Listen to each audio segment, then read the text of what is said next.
My family took a $3,000 vacation without me, then expected me to watch their kids for free. I left at 5 a.m. They called CPS when they realized. Hey, I'm Riley, and I'm 22. I just finished my degree in finance, which I've been dreaming about since forever. The plan was pretty straightforward. Graduate high school, go to a decent college, land a good job, and eventually move out on my own.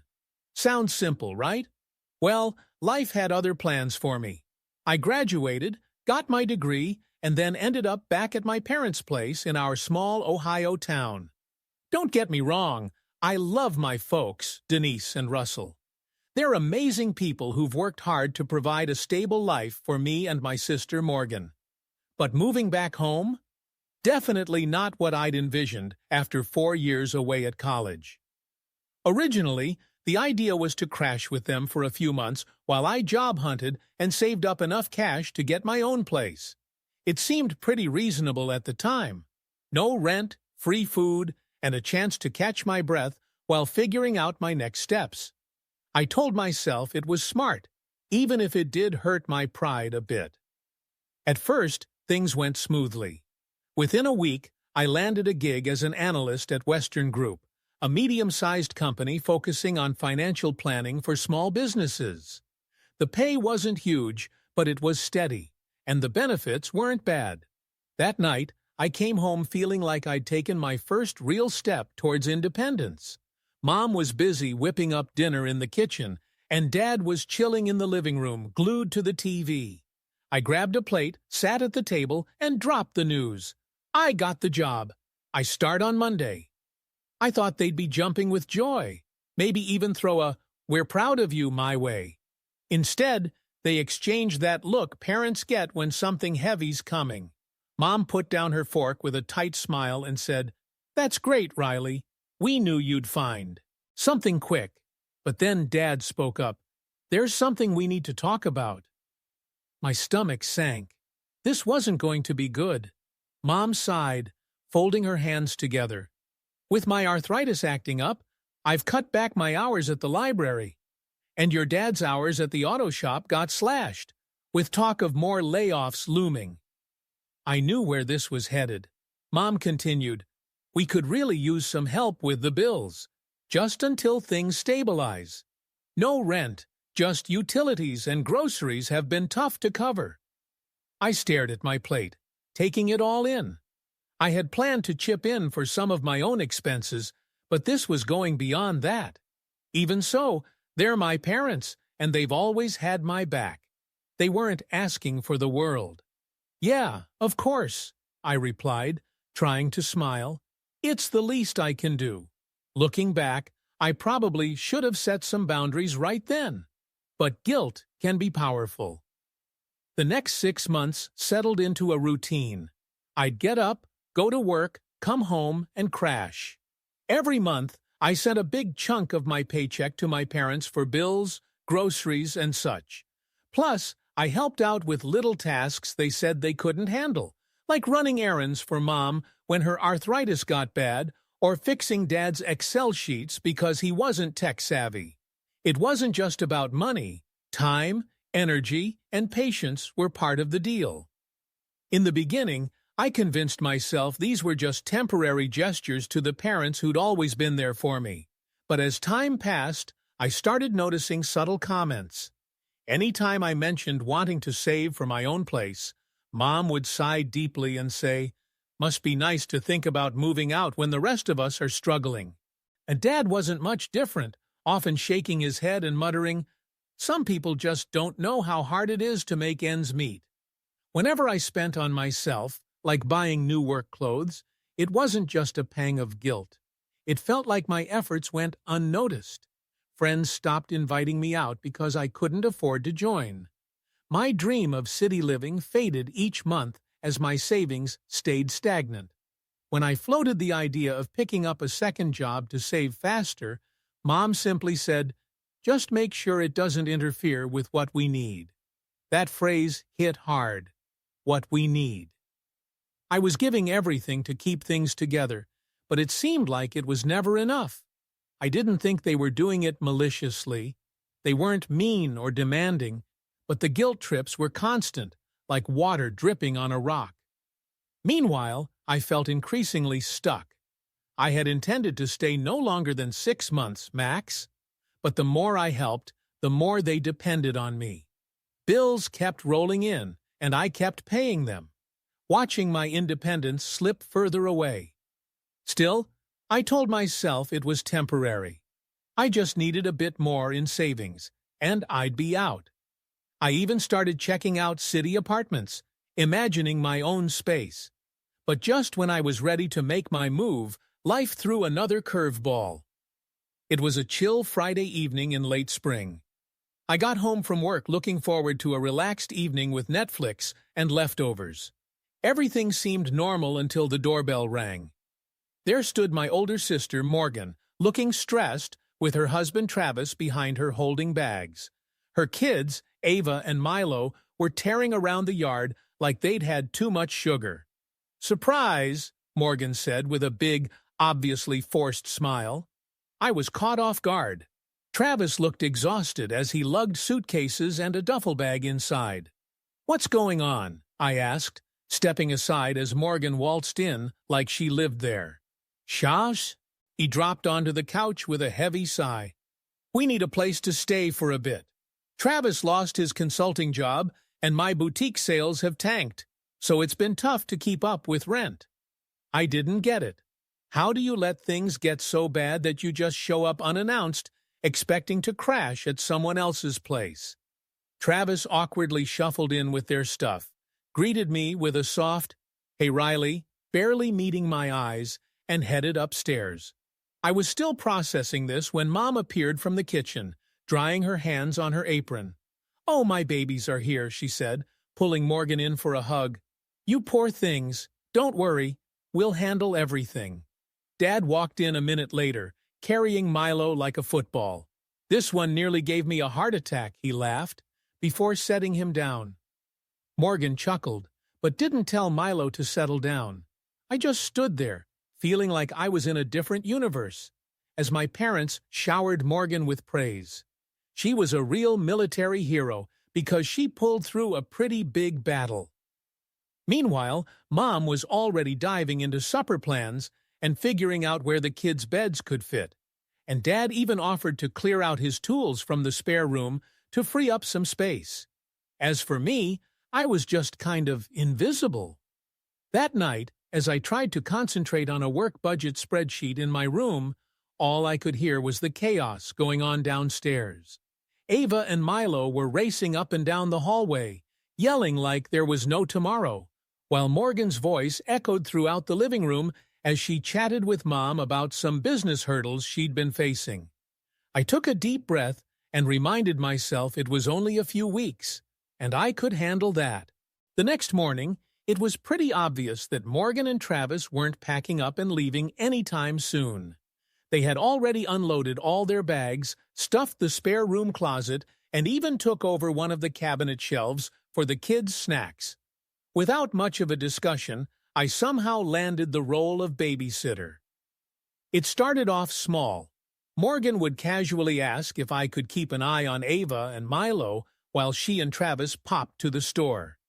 "It'll just be an hour," she'd say while reaching for her purse. But that hour always somehow stretched to 2 or 3. Weekends were the hardest. Saturday mornings, I'd wake up hoping to relax, do some reading, or catch up on Netflix, only to see Morgan and Travis all dressed up, ready to head out. Morgan would announce they were meeting friends for brunch and hand me a list of kid-friendly activities she'd found online. "We shouldn't be too long," she'd assure me, but that often translated to practically the whole day. The first time I pushed back, Morgan acted like I had suggested something terrible. "Riley, it's just brunch," she'd argue. "You don't even have plans. What's the big deal?" "I was planning on getting some work done," I explained, as I pointed to my laptop. But Morgan rolled her eyes, dismissing my intentions. "You're just sitting there on your computer anyway. Can't you do that with Ava and Milo around?" she'd say, thinking I was being dramatic. The worst part was when Mom chimed in, her voice low as if sharing some ancient wisdom. "Riley, honey, Morgan works so hard and deserves a break," she'd say. I couldn't help but reply that I worked hard too, but Mom just waved me off, reminding me I was single and didn't know what it was like to have a family to care for. It felt like my problems didn't count because I didn't have a husband or kids. Whenever I tried to set boundaries, it came across as selfish. If I ask is D for personal space, I was accused of being self-centered.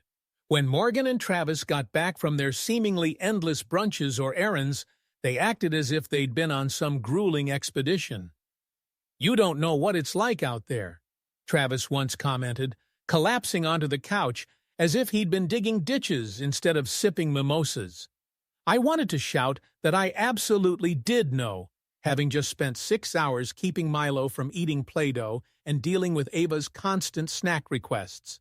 But saying anything would seem overly whiny. My Saturdays were all about watching Bluey and making sure Milo didn't throw blocks at me, while Ava wanted snacks every 5 minutes. Mom and Dad conveniently disappeared during my babysitting marathons, claiming they had errands or garage projects to tackle. When I mentioned this to Morgan, she only rolled her eyes. "Riley, they're just kids. It's not that hard," she'd say, as if she were the one scrubbing crayon marks off walls or explaining why Play-Doh isn't food. The lack of gratitude was hard to miss. Morgan acted like I was being overly dramatic whenever I brought it up, and Travis barely spoke to me unless he needed something. Mom and Dad seemed to think this was all perfectly routine. "You're such a big help," Mom commented one night after I said how tired I was. "It's good practice for when you have kids someday." The constant guilt trips were wearing me down. Each time I thought about saying no or enforcing stronger boundaries, Mom's words echoed in my mind. Family helps family. But what about my own life? Did I not deserve some autonomy? It wasn't just the babysitting either. My salary, which was enough to cover expenses for 3, now had to stretch to accommodate 5 extra mouths. The cost of groceries and utilities skyrocketed overnight. I tried to bring it up after dinner one evening. "Hey, Morgan, do you and Travis think you could chip in for groceries this week?" I asked. But Morgan looked at me like I'd asked her to donate a kidney. "We're barely scraping by as it is, Riley. You know that," she replied, and Travis nodded in agreement. "It's tough out there right now," he added. I swallowed my frustration and let it slide, but inside, I was really upset. As weeks turned into months, I felt like a prisoner in my own home. My bedroom became my only refuge, though not a very safe one. Ava and Milo frequently barged in, leaving a trail of toys and crumbs. Nobody but me seemed to grasp that this was no longer a temporary arrangement. Morgan and Travis were way too comfortable, and the emotional and financial toll was on me. I should have spoken up sooner, but every attempt left me feeling like the villain, labeled as overreacting or selfish. So I stayed silent. Then one evening, I accidentally overheard a conversation that changed everything. I wasn't trying to eavesdrop, but in a house where no one uses their indoor voices, overhearing is inevitable. I was in my room, scrolling through job postings to escape the chaos below, when I caught the end of Mom's phone call. "Yes, we're all going to Florida next weekend for Celesta's retirement celebration. It'll be so nice to have the whole family together for a proper send-off," she said, sounding pleased. I froze. Florida? Retirement celebrations? The whole family? I got up and stepped into the hallway to see if I'd misunderstood. Mom was still on the phone, pacing the kitchen with her back to me. "Of course, Riley will be here to watch the kids. It just makes sense. No point in dragging them along," I heard her say. And there it was, except for me. The entire family would be in Florida, apparently, and I had already volunteered to stay behind and babysit. I went back to my room, feeling hurt. How could they just overlook me? The more I thought about it, the angrier I became. Not only was I not informed about the trip, but no one considered including me. There was no invitation, no request for babysitting, no advance notice.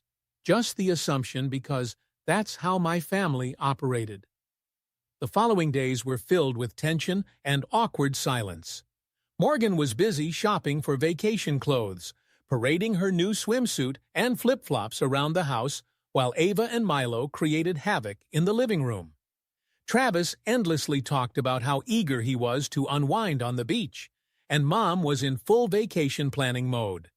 So there I was, double-checking my packing list, while Dad just nodded along in agreement, not really adding anything except for the odd grunt now and then. It was like I was invisible because nobody seemed to care that I wasn't going on this trip. I tried to bring it up at dinner one night. Casually, I asked, "So when were you all planning to tell me about the Florida trip?" while poking at my salad. Mom looked at me like I had just landed from Mars, saying, "Oh, I thought Morgan told you." Meanwhile, Morgan didn't even bother to lift her eyes from her plate, assuming I knew since Mom had been going on about it for weeks. Weeks! And no one thought to clue me in? I kept calm and asked, "So what's the actual plan here? You all go off to Florida while I stay here with the kids?" Mom, in her most matter-of-fact way, replied, "Well, yes, it just makes the most sense. The kids wouldn't have fun at a retirement party, and someone has to stay behind to look after them. You're so good with Ava and Milo. Plus, it's not like you would want to come anyway." Ouch, talk about a sting. "Why wouldn't I want to come?" I asked, doing my best to stay calm. Morgan finally looked up, her face a mix of pity and annoyance, saying, "It's a family trip for adults only. You wouldn't know anyone there except Aunt Celeste, and it's not like you guys are close." Dad tried to smooth things over, saying, "We just figured this was the best arrangement for everyone. You'll have the house to yourself for a few days. Peace and quiet." Seriously? How relaxing could it be to chase two hyperactive kids around all weekend while everyone else is kicking back with margaritas on the beach? At that point, I knew the conversation was pointless. They'd already made up their minds. As the days passed, I felt more like an outsider in my own family. The excitement in the house was obvious. Morgan and Mom were always chatting about clothes, plans, and which restaurants they'd hit in Florida. Even Travis, who usually only shows mild interest in anything beyond video games, seemed excited about the trip. Meanwhile, I remained invisible. This wasn't just about the Florida trip. It had always been like this. Morgan was the star growing up, the cheerleader, showered with balloons and banners for her accomplishments. I was the nerdy one, but Morgan's trophies lined the shelves, and her face was plastered all over our family photos. Years later, it was the same story. Morgan, the golden child, and me, the afterthought, the reliable one they turned to but didn't truly appreciate. I tried distracting myself with work, but found it hard to focus with Ava and Milo constantly barging in, or bickering over toys. Morgan's parenting style seemed to involve handing the kids an iPad and letting them run wild. Not that Travis was much better. He just lays on the couch, buried in his phone, as chaos unfolded around him. But then something shifted one afternoon when I overheard Shem, Organ, talking to Mom in the kitchen. "It's just so nice to have Riley around," she said. "I don't know what we'd do without her helping with the kids. She's like the glue holding everything together." Hearing that was a wake-up call. It hit me that, to them, I was just someone who kept their life glued together, not a person with my own life and dreams. That's when I realized I couldn't keep going like this. I had to reclaim my life. If they could plan a trip without telling me, I could plan my own getaway. I remembered my college friend Brooke was going camping that weekend. She'd invited me to join her and some others at Blue Ridge Falls, but I'd turned her down because I thought I'd be stuck babysitting. Suddenly, that invitation seemed like a golden opportunity. I texted Brooke that night, asking, "Is there still room for me on the trip this weekend?" Her reply came almost immediately. "Of course! We're leaving early Saturday morning. You in?" I stared at my phone for a moment, and then typed, "I'm in." It felt liberating. I was finally putting myself first. This wasn't just any camping trip, it was a lifeline, a chance to escape and breathe. But I knew it wouldn't be easy to pull off. My family had a nose for sniffing out anything that didn't revolve around them. If they caught wind of my plans, it'd be over before it even started. I had to be smart about it. The days leading up to Saturday were tense. Morgan was in full vacation mode, flaunting her new beach hats and blasting her Florida playlist. Travis spent most of his time fussing over the kids' car seats and grumbling about how much luggage they were packing. Meanwhile, Mom was in a whirlwind, clipboard in hand, double-checking the packing list. "Riley, don't forget Ava likes her milk warmed before bed," she reminded me, as if I hadn't heard it 3 times before. "Oh, and make sure Milo wears the blue pajamas. He's picky about them." I nodded, holding back the urge to snap. There was no point arguing. I was already signed up as the weekend babysitter, and nothing would change that. By Friday night, the house was a zoo. Mom and Morgan were debating which snacks to take. Travis was fixing a squeaky suitcase wheel, and the kids were zooming around like tiny hurricanes. Dad, as usual, had retreated to the garage, which I figured was his way of escaping the chaos. I watched it all from the kitchen, sipping my tea and counting down the hours until morning. By around 10 p.m., things started to quiet down. Mom tucked the kids into bed. Morgan went upstairs to pack those last crucial items, and Travis crashed on the couch, glued to his phone. I waited until the house was completely silent, then snuck into my room and grabbed my duffel bag. I'd been packing it little by little all week to avoid any suspicion. Hiking boots, clothes, hidden at the back of my closet. I carefully packed my toothbrush, flashlight, and some snacks before closing it up. My heart was pounding with excitement, not fear. This wasn't just a camping trip, it was about taking back control of my life. My alarm went off at 5 o'clock a.m. sharp. I slipped out of bed, grabbed my bag, and tiptoed to the door. The house was eerily quiet, that special kind of stillness that only exists in the early morning. I held my breath as I opened the front door, cringing when it creaked louder than expected. I froze, waiting to hear someone call my name, but it stayed silent. The cool morning air was refreshing. I took one last glance at the shadowy house before climbing into my car and starting it. Backing out of the driveway, I felt a wave of relief. I was free. The Dresen to Blue Ridge Falls was both. The farther I journeyed away from home, the more liberated and carefree I felt. As I turned on the radio, I started to unwind for what felt like the first time in months. I couldn't completely shake off the thoughts of how my family might react once they realized I was gone, but I made an effort to focus solely on myself instead. Brooke had sent me a text with the directions to the campsite, and by the time I arrived, the sun had already climbed high in the sky.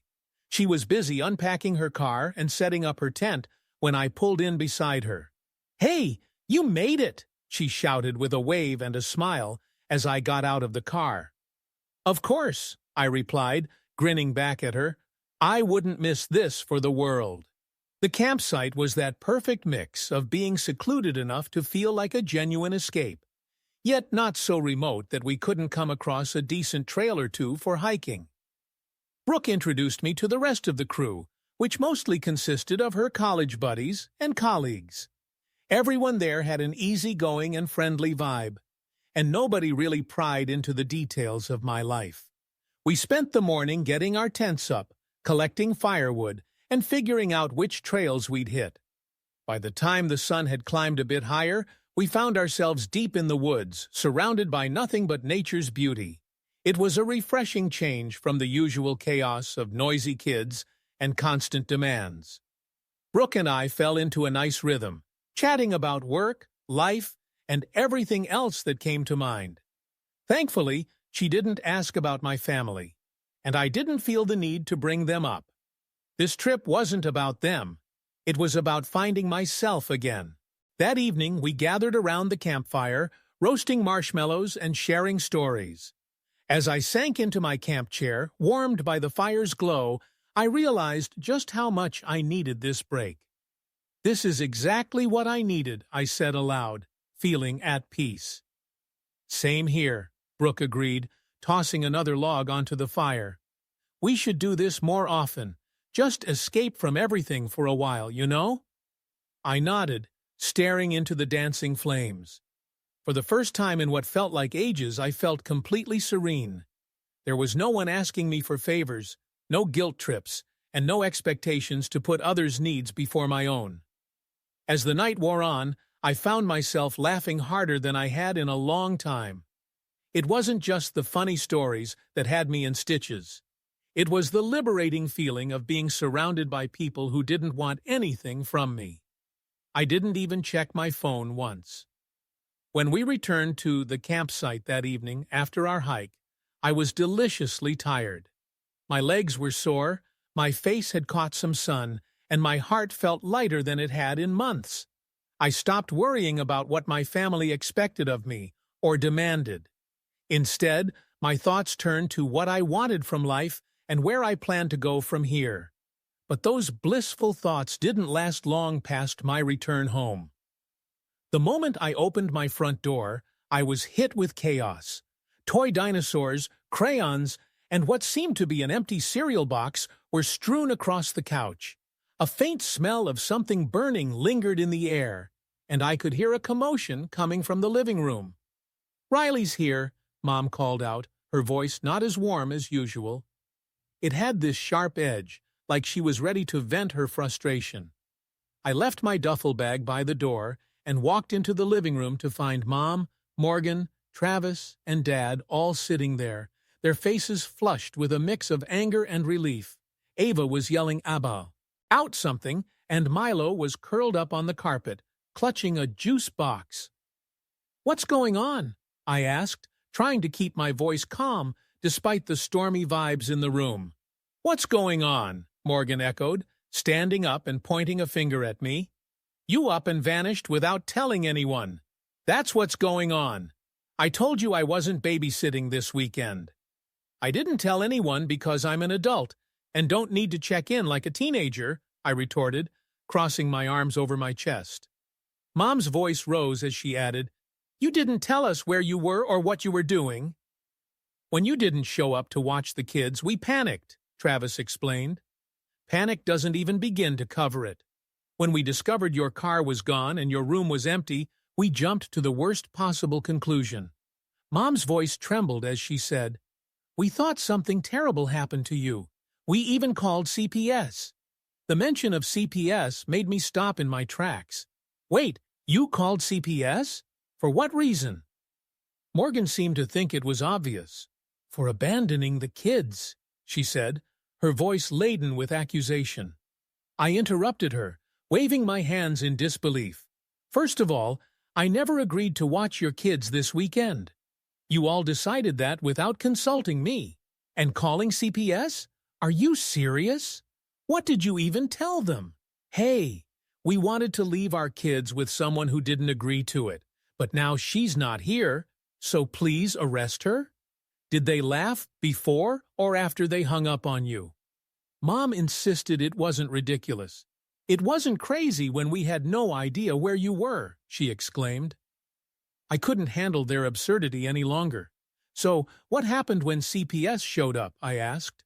"They left after we explained everything," Morgan answered, her tone more subdued. "But do you have any idea how embarrassing that was?" "Embarrassing?" I exclaimed, my voice rising in anger. "You called CPS because I didn't babysit, and you're worried about embarrassment?" The argument escalated from there. Morgan called me selfish and irresponsible. Travis mentioned how I'd let everyone down, and Mom accused me of abandoning the family. Dad, as usual, just sat there shaking his head in disappointment, like he always did when things went sideways. By the time the shouting match ended, I was too exhausted to respond. I grabbed my duffel bag and went upstairs to my room, closing the door on the chaos below. The tension lingered from that moment on through the weekend. When Monday came, I left for work early, eager to avoid any more guilt trips or finger-pointing. Yet my phone was already blowing up with texts from my family. Mom wanted to discuss my behavior over the weekend. Morgan accused me of ruining their plans, and Travis demanded I apologize to the family. I ignored them all. At work, my colleagues could sense something was off, but I wasn't about to air my family drama in the lunchroom. By the time I got home that night, I was bracing myself for round 2. Mom was waiting for me in the kitchen as soon as I walked in. "We need to talk," she said, arms crossed and looking serious. "I'm tired." I tried to brush it off, sidestepping her. "Riley," she said firmly, stepping in my way, "this can't wait." I sighed, setting my things down. "What now?" Mom's expression softened, but her tone remained stern. "Your sister feels hurt. She thinks you abandoned her when she needed you most." I looked at her, incredulous. She needed me for what exactly? To babysit while she went on vacation? "That's not my job, Mom." "You need to do your part as a member of this family," she insisted, her voice full of emotion. "Funny how that only seems to apply to me," I shot back. "When has anyone ever helped me out?" Mom opened her mouth to reply, but then fell silent, unable to argue my point. "Exactly," I said, picking up my suitcase and heading upstairs. The following days were tense and awkward. Morgan barely spoke to me, except for the occasional passive-aggressive comment about finding reliable babysitters. Travis wisely kept his distance, which was probably for the best, though his silence was almost as loud as our arguments. Mom and Dad tried to act as if nothing had happened. So, nothing really happened, but every chat we had was just dripping with this unspoken regret. My mom would randomly blurt out, "We're a family," like that was some magic spell to fix all our problems. But honestly, I was getting to a point where I knew I couldn't stick around much longer. The house felt like a prison, and no amount of space or time seemed capable of making things any better. One evening, while I was busy folding laundry in my room, my dad knocked on the door. "Can we talk?" he asked, his voice unusually soft. "Sure," I responded, even though I wasn't in the mood for yet another lecture. He walked in, sat on the edge of my bed, and just stared at his hands. "Look, I know things have been tough lately, and I get why you might feel like we're not being fair to you," he began. I just sat there, waiting for him to get to the point. "Your mom and we're just trying to hold everything together. This family has been through so much, and we're all just doing our best," he added. "Dad, I get it," I said, doing my best to stay calm. "But I can't keep sacrificing my life for everyone else.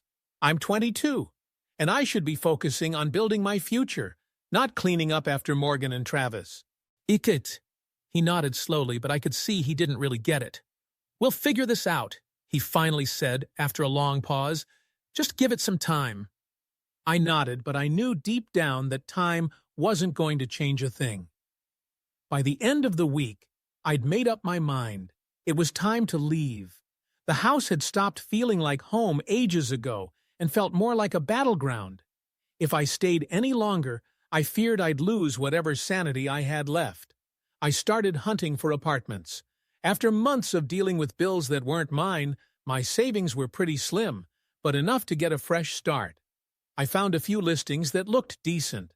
Nothing super fancy, just clean and small. I stared at my phone for a bit before finally calling Aunt Celeste. She picked up on the second ring. "Riley, how are you, sweetheart?" she asked, her voice warm and kind. "Hey, Aunt Celeste, I'm okay, I guess," I said, unsure of how to get into it. She picked up on my hesitance right away. "What's going on? Is everything all right?" "Not really," I confessed. "I don't know if you heard, but I didn't go on your retirement trip." "I noticed," she said. "Your mom said you stayed behind to help with the kids. I thought that was weird. Why didn't you come?" I couldn't help but let out a bitter laugh. "Because no one mentioned it to me," I replied. They just assumed I'd babysit like always. Aunt Celeste stayed quiet for a moment before taking a deep breath. That doesn't surprise me, unfortunately. Your mom did say how much you've been pitching in, but it sounds like they've been leaning on you way too much. Yeah, you could say that, I agreed. I'm actually thinking about moving out, but I'm not sure how they'll take it. Well, sweetheart, you've done more than your share, she said. You're young. You shouldn't be tied down like this. Move out, set your boundaries, and let them deal with their own stuff. It's not on you to fix everything for them. Her words were like a weight off my shoulders. And if you need help, just let me know. You deserve better than this. That conversation was the push I needed. The next morning I told the landlord I wouldn't be paying rent from next month and that my parents would have to take over. I hesitated with this step, but I knew it had to be done. I spent the rest of the day packing and didn't bother to inform anyone. There was no point stirring up more drama until I was ready to leave. I packed as much as I could fit in my car. The rest could wait. That evening, I went downstairs for dinner, bracing myself to drop the bombshell. The tension was already thick. Morgan had barely spoken to me all week, and Mom was like a dark cloud hovering around. "Can we talk?" I asked, putting my fork down. Mom looked up, wary. "What's up, Riley?" I said it plainly.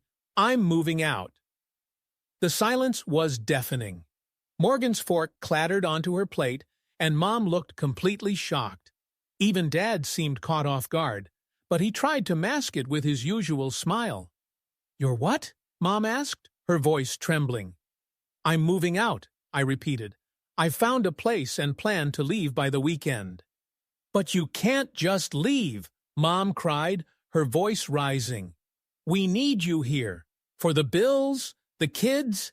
It's not my responsibility," I explained. "I've been covering this house, babysitting Morgan's kids, and putting my life on hold for months. It's time I start living my own life." Morgan scoffed. "Wow, so you're just gonna abandon us like that? How selfish can you be?" I turned to her, patience gone. "Selfish? Morgan, you've been living here rent-free, dumping your kids on me every chance you get, and contributing zilch. If anyone's selfish, it's you." "That's enough, Riley," Dad said, trying to be firm. "No, it's not enough," I shot back. "I've done everything asked of me, and more. And all I've gotten in return is guilt and disrespect. I'm done." Mom looked on the verge of tears, but I didn't let it sway me. "I've already informed the landlord I'm not covering the rent anymore," I said. "You'll need to sort that out, too." Morgan looked like she was about to explode. "Are you serious? You're just going to dump all the bills on us? How are we supposed to manage?" "Not my problem," I replied, echoing her words from months ago. The next morning, I finished packing my stuff into my car. Mom stood on the porch, looking sad but silent.